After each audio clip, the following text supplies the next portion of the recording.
Veterans, we see them, we thank them, we all want to help them, but how do we do that? What is the best way to aid those men and women who've worn the uniform in defense of our nation and our freedoms? Christopher Yarnell is the founder and president of Battle Borne and a veteran of the United States Marine Corps. He joins us today to talk about those questions and so much more. That's all coming up right here, right now. I'm Sam Chen, and this is Face the Issues.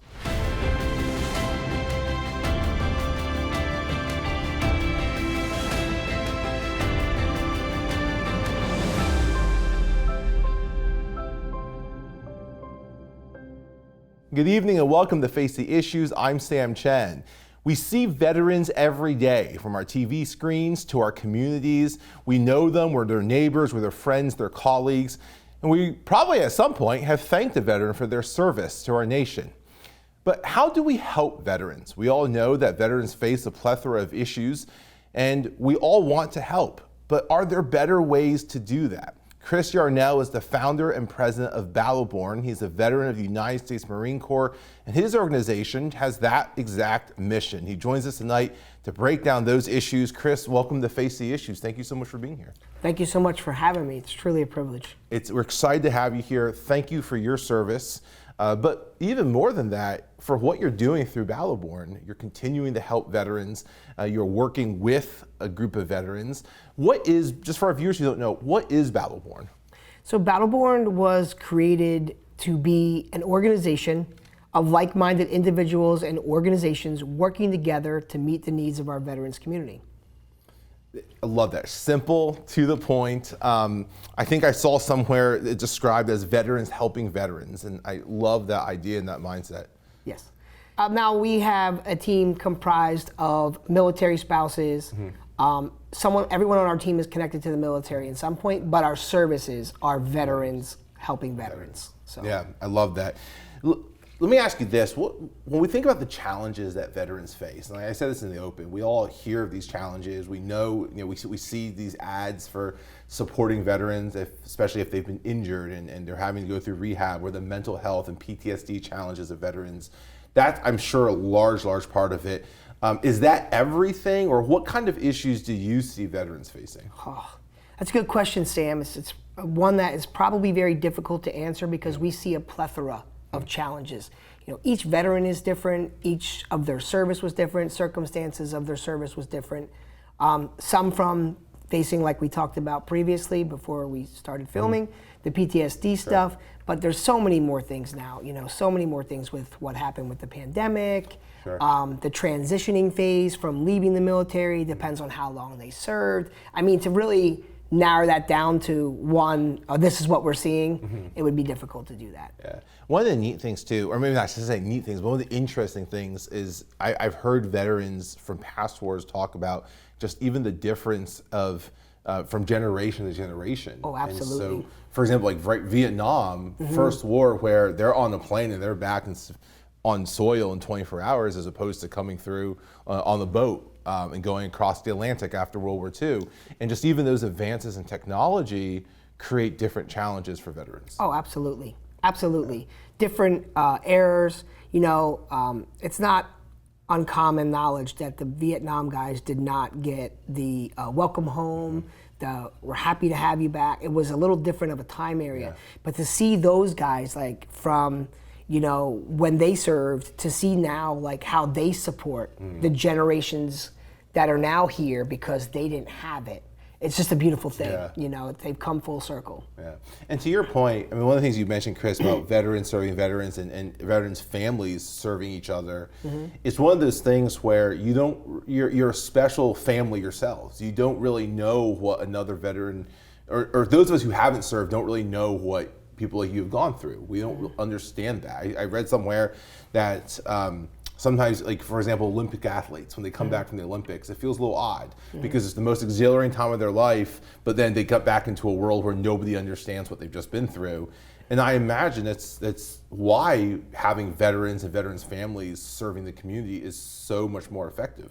Absolutely. So if, just for example, if you're in the Army has it's a family readiness program. It's called FRG. Okay. So like while the active duty members serving, their spouses can be involved with other spouses, family readiness group.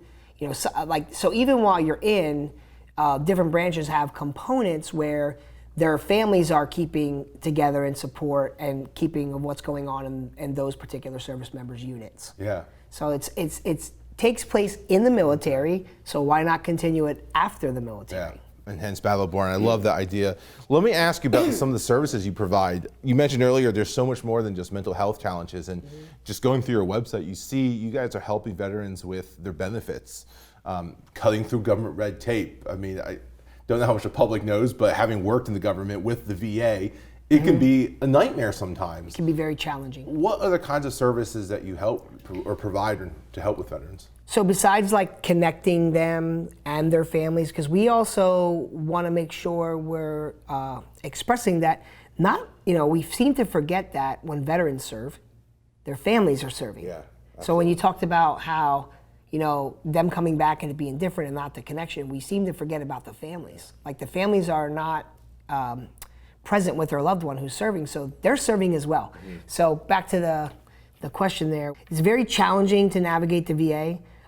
We recently read a study that was put out by the VA that out of the 17 successful suicides, which I think that, that term sounds ridiculous, but the suicides that go to complete each day, 10 of those 17 veterans do not utilize the VA. Wow.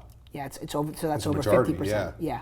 So our job is not to get everybody benefits, but connect them to their VA benefits so that they have that, and then they're also connecting to other vets through the VA. Right. So the VA is actually a good thing, despite some of the stories. The VA has saved my life on occasion and many other vets that I know. Yeah, and it's a matter of being able to cut through that red tape. I think a lot of times too, just knowing that somebody hears them and is working on that case for them as opposed to just radio silence. Absolutely. Yeah. I mean, you're talking about the largest healthcare system in our country. There's, I don't know of any system that's perfect, but that's where we come in, because our job's not to work against them, but to bridge the gap and fill in that area where maybe they're lacking. Like they're all, clinical or medical, and then we're coming in with the peer support. Because they had that at the VA pre-pandemic. Right. Pandemic changed all that. There's not as many providers. I mean, I could go on and on, but it doesn't matter. We know what the issue is. We're all about the solution. Right. Battle Borne's looking to be the solution. What other kind of things that you guys work on, or projects that you guys do? So we have everything from what we like to, when people ask us, right, we have an underlying mission that we don't use this particular word. Like ultimately, we are suicide prevention. Like that's the ultimate goal, okay? But we don't market, people hear the word suicide and they're like, well, I'm not in danger of suicide. So how we express our program is that we created a full, complete, holistic approach, peer-based support programming. So the veteran gets a little bit of every single thing when they come to us. As far as the physical, we have the trauma-informed yoga, and then we have veterans massage, which we have found to be huge, especially veterans with anxiety or depression or PTSD. They have a very difficult time relaxing. I mean, most of the times they're on high alert, hypervigilant. So massage is huge for that. Yoga is huge for that. In the yoga, there's mindfulness, meditation, breath. Not so much the twisty-turny. It's more about like getting connected, right? So you have those two components which touch the physical and the spiritual or emotional side. And then you have our peer-based support programs, which is where we get together, we get in a room, and it's not a therapy session. It's just some vets getting together over some refreshments, talking about, hey, one vet might be in a great space, one might not, and it's our job to lift that brother or sister up.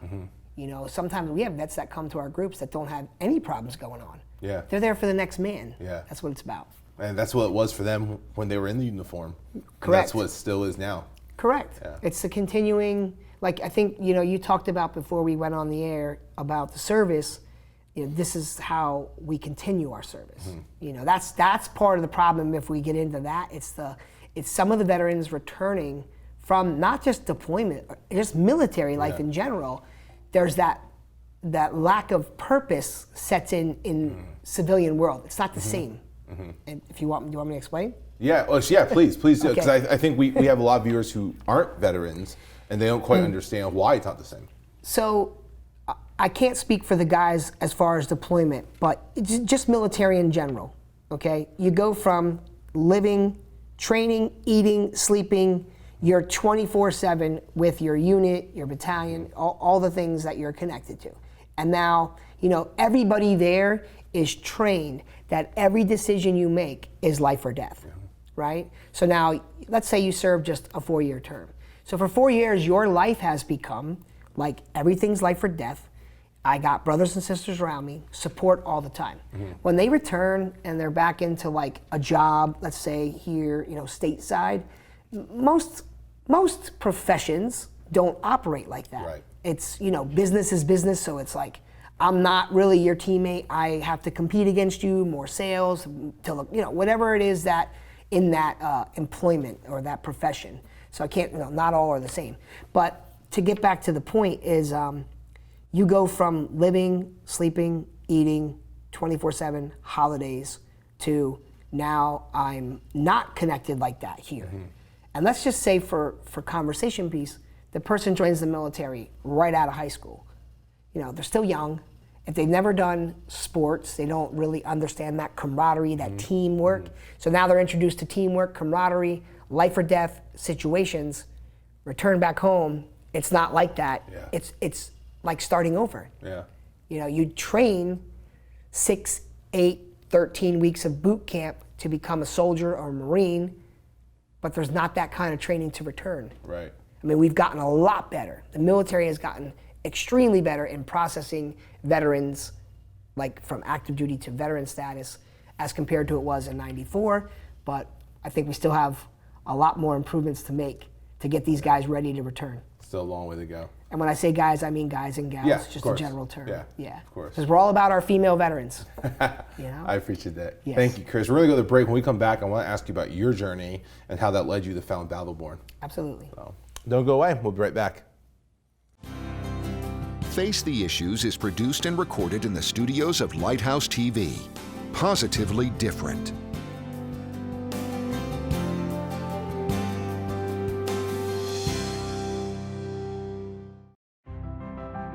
Watch Lighthouse TV wherever you go. Available on Roku, Amazon Fire TV, and Apple TV. You can view our in-house studio productions on demand, or watch what's on the station right now with our 24/7 live stream. Search Lighthouse TV online on your streaming device, or go to our website for more information. Visit lighthousetv.org to stay connected.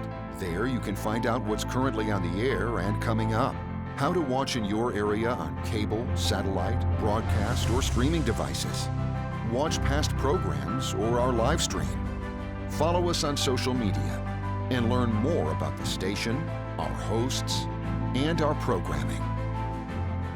Lighthouse TV, positively different.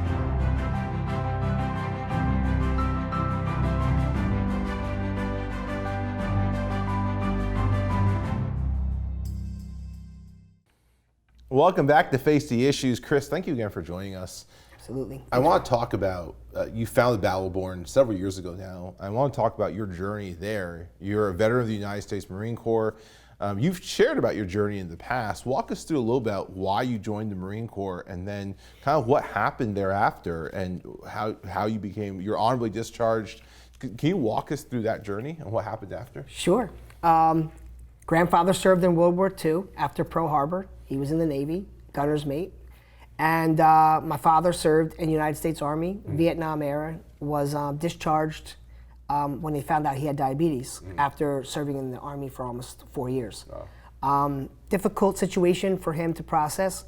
And I was wrestling in high school, wasn't sure about college, didn't really care for school. And I'm smiling because you're gonna laugh in a second, but I remember saying to my dad, like, you know what, Dad? You and Grandpa, you guys served in the military. My uncle served in the military. Maybe I'll join the military. He said, oh, okay, what branch are you thinking about going into? And I said, now my grandfather was Navy, my father was Army. I said, I'm thinking about the Marine Corps. And he said, you'll never make it. So I signed up for the Marine Corps. Rebellious by nature, was set out to be a Marine from day one. So I just had to prove my dad wrong. Everything's been in my life about proving that we can beat the odds. Yeah. You know? So It still is. Yeah. Still is. You talk about, I mean, you're in the Marines for a few years, and you talk about being discharged, and just your life kind of takes this sharp left turn at that point. And it's not just one thing. It's not just being discharged, but a lot of different trauma. And I think that's the other part of it that people don't always realize, that veterans don't just have trauma from war, just the stuff that we deal with every day in life on top of now their responsibilities and challenges from war and from the military. Can you walk us through that time in your life? Sure. You know, it was 1989. I was in high school, and that was when I had the conversation with my father. And he, you know, didn't know then, but I understand now. You know, I understand the stories my grandfather would tell, how he would cry every night about the things that he saw with the planes and the shooting down the planes when he was on the ship. And, you know, I didn't understand back then. You know, I'm a kid. Yeah. And I understand now what my father went through. He died by suicide in 1989. And I don't believe, I was still young, I'd have to look back. I don't think they were tracking numbers of veterans back then, suicide. It didn't really become a big issue till post 9/11, but he was the first veteran I knew who died by suicide. So I went to the military to continue what I wanted to do, and I kind of like had a very similar experience to my father. He developed diabetes. Back then, you couldn't serve in the military if you had that. There was no, like, in case you were out in the field, sugar shock, all that stuff. So he was honorably discharged, and I had these plans of being a career Marine. You know, my dad is gone. I don't have anything back home except for my mom, and I had these, you know, this goal of being a career Marine. And just a little while in, you know, after my Marine Corps boot camp, my Marine Corps combat training, which we call MCT, MOS school, getting placed with it, getting ready to go to a unit, I had gotten injured a second time, and the Navy had thought it was best for me to accept an honorable medical retirement discharge. I didn't think so, but there's a whole procedure that you have to go against, and it really doesn't benefit your favor if you disagree with the Navy, because then if something does happen to you, they're not responsible. So, you know, at that point I had chose, okay, I proved everything I wanted to do. I proved to my dad I could be a Marine. What else is there left? And that's actually what the naval commander had said to me as he sat across from me and smiled as he said, "We'd like to offer you this discharge." And I was like, "Well, I'd like not to take it, you know." And he said, "Well, what do you know, you're in your job, you know, what do you have left to prove? You know, that's it." And he gave me a couple weeks to think about it, and I made that decision with some help of family, friends, and mentors of what the right thing to do. Didn't know what it was going to do to me back then, but it plays into how I got here. Yeah, well, let's talk about that. I mean, what was your life like after you left? To your point, you're breathing, sleeping, I mean, everything is Marine Corps. What was it like then leaving? Like, and how does that lead you to where you are now with Battle Borne? Man, you put me under the gun here. It's bad enough the lights. And I say that because it's still a struggle for me to talk about it. Like, it still makes me feel less than, or, you know, I don't like to use the word inferior or whatever that, you know, but the reality is it took me years of therapy to uncover what was really going on. And it's very similar to like survivor guilt. So a couple of my buddies that are on our team here at Battle Borne, and veterans that I just know in general, that they deployed and, you know, lost friends in combat or lost friends that went out on mission, you know, they have a survivor's guilt. I didn't have a survivor's guilt because I didn't lose anybody when I was active, except for one of the guys in my unit to suicide. But I didn't see someone, you know, lose their life in combat. So I didn't have survivor's guilt. But what I had was like a guilt that I did not achieve my goal. And it plagued me, like it weighed on me, like somehow I failed. Now, it didn't feel like that in the moment. It just started to feel like that when I came home and I was like, now what am I gonna do? You know, the plan of retiring from the military was not gonna happen. You know, so that's how I started with the negative stuff, the self-destructive stuff, you know, not finding the right career, the list goes on. And that's interesting. It begins to build after you've left.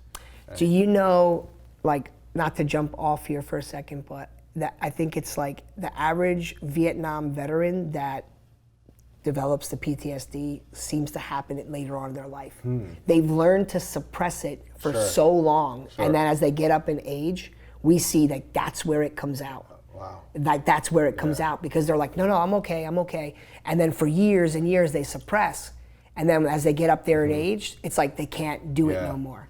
And then you don't know they're going through it because they're not talking about it. Like one of the guys on our team, exact story. 67 years old, just decides to attempt suicide. Fails and gets help and realizes he has PTSD. Yeah. 67 years old. And he's been out of the service for quite a while at that point. He was drafted to Vietnam. Wow. And I mean, he's not 67 now. He's up there. He's like 78 years old. But he's drafted to Vietnam. So he serves 2 years, gets injured, gets life flighted back to the States, and doesn't realize he has any issues until decades later. Decades, yeah. So it's there, and it's being suppressed for whatever reason, and then eventually it swells back up. It does. We called it shell shock in World War II. My grandfather, he said, "Oh, he got shell shock," and then we called it PTS. Yeah, we call it PTS now. Like now he's started to change the terminology a little bit. Sure. And then the new one, the moral injury, which is not talked about a lot. So a lot of times guys get misdiagnosed with PTS, or as we say PTSD, but we try to take the disorder off. The disorder seems to make it feel like it's something bad. Right. So because it's not, and it's active. Yeah. It's in the moment. So moral injury, big one now that they're starting to really uncover. Wow. Which is maybe not. It's to explain it in like a poop. It's difficult, but things that service members had to do while they were on duty that maybe went against their morals. Things that they were taught when they were younger, things that they didn't want to do, or things that they saw that they knew were wrong. It's a big thing, and a lot of times we misdiagnose moral injury. Everybody wants to throw PTSD on everything. Yeah, it's the easy way to do it. Substance problem, PTSD. Alcohol problem, PTSD. Everything's PTSD, but we're finding it's not. It's not. We just got to delve a little further. Yeah. How did you found Battle Borne? I mean, when did this idea come to you, and how did you come to do this? So it was 2013, and a good friend of the family who retired from the Army, who was a pastor, my aunt's pastor, said, "Hey, I'm going to go out and do this homeless outreach." And I said, "Okay." And he said, "Why don't you come with me?" And I was like, what? Why would I want to do that? And he's like, just come with me. You're not doing anything else. I had been on probation at that period of time for a DUI. Okay. So, and that's, thank God, the last DUI I've ever had, because obviously I stopped drinking. So with that being said, I went out with him, and that day, and take your time. When I saw veterans and people living in camps and thought, this is supposed to be the greatest country in the world. And we got people sleeping in the woods, and we're taking food to them, and here's this organization I'm helping. That day, it just re-sparked the purpose. It re-sparked, I have something to do. Yeah, wow. Battle Borne comes out of that, and you guys are doing that work. It comes out of it. There's a longer process that got to there, which I'm sure we can possibly get into. But it was that day that I knew that, okay, this is what I need to do. This is my mission now. Yeah. I didn't have a mission when I returned. Yeah. So I needed to find a new mission. And now you have it. Chris, I appreciate your service, but I just appreciate the open and honesty that you shared that with us. Thank you. Yeah. Don't go away. We'll be right back.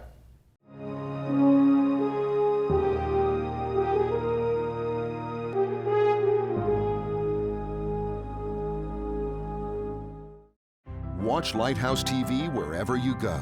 Available on Roku, Amazon Fire TV, and Apple TV. You can view our in-house studio productions on demand, or watch what's on the station right now with our 24/7 live stream. Search Lighthouse TV online on your streaming device, or go to our website lighthousetv.org for more information. Lighthouse TV, positively different.